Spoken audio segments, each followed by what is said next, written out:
కొబ్బరి చట్నీ. దీన్ని ఇష్టపడని వాళ్ళు ఎవరైనా ఉంటారా అండి? ముందుగా ఒక టెంకాయ తీసుకొని, బై ద వే ఇది కూడా డీమార్ట్ సరుకే. అండ్ దెన్ టెంకాయలో నీళ్ళుంటే తాగేసి కొబ్బరి ఒలుచుకొని చిన్న చిన్న పీసెస్గా కట్ చేసి పక్కన పెట్టుకోండి. అండ్ స్టవ్ ఆన్ చేసుకొని లైట్గా ఆయిల్లో పచ్చిమిర్చి అండ్ గార్లిక్ని వేపుకోండి. మరీ డార్క్గా వేపేసుకోవద్దు. అండ్ దెన్ మిక్సీ బౌల్ తీసుకొని ఇందాక మనం తరిగి పెట్టుకున్న కొబ్బరి పలుకులు, రుచికి సరిపడా ఉప్పు, చింతపండు, జీరా, ఇందాకలో మనం వేపుకొని పెట్టుకున్న పచ్చిమిర్చి, వెల్లుల్లి అండ్ పుట్నాల పప్పు, దాల్ పప్పు. అండ్ దెన్ కొంచెం వేసుకుంటే పల్లీలు కూడా వేసుకోవచ్చు, ఇట్స్ యువర్ చాయిస్. నేనైతే వేసుకోలేదు. అండ్ ఎండుమిర్చి వేసుకొని కొంచెం వాటర్ యాడ్ చేసుకొని మిక్సీ పెట్టేయండి. ఇనీషియల్ వర్షన్ అయితే ఇలా ఉంది.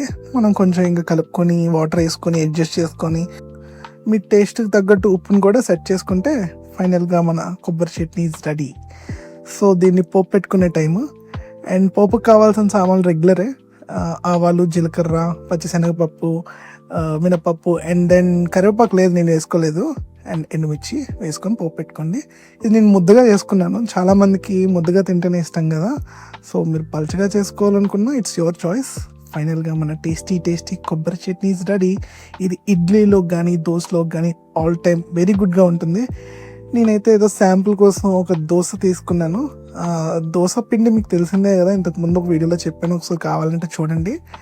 నేను నైటే నానబెట్టుకున్నాను.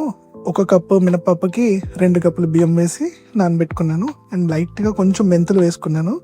మెంతులు వేసుకుంటే దోశ కలర్ బాగా వస్తుందంట, మా అమ్మ చెప్పింది. అండ్ ప్యాన్కి నేను మ్యాక్సిమం ఆనియన్ యూస్ చేస్తాను, ఆయిల్ అసలు వాడను. ఆనియన్ రబ్ చేసుకుంటే దోశ అంటుకోకుండా వస్తుంది. అండ్ మీరు ఎక్కడ చూస్తున్నట్టు మన దోశ వేసుకొని వేడివేడిగా ప్లేట్లోకి సర్వ్ చేసుకొని ఇందాక మనం ప్రిపేర్ చేసుకున్న మన కొబ్బరి చట్నీతో తింటే ఉంటుంది నెక్స్ట్ లెవెల్. అంతే, ఒక్కసారి ట్రై చేయండి. ఎలా ఉందో కామెంట్స్లో చెప్పండి. Thanks for watching and please do subscribe.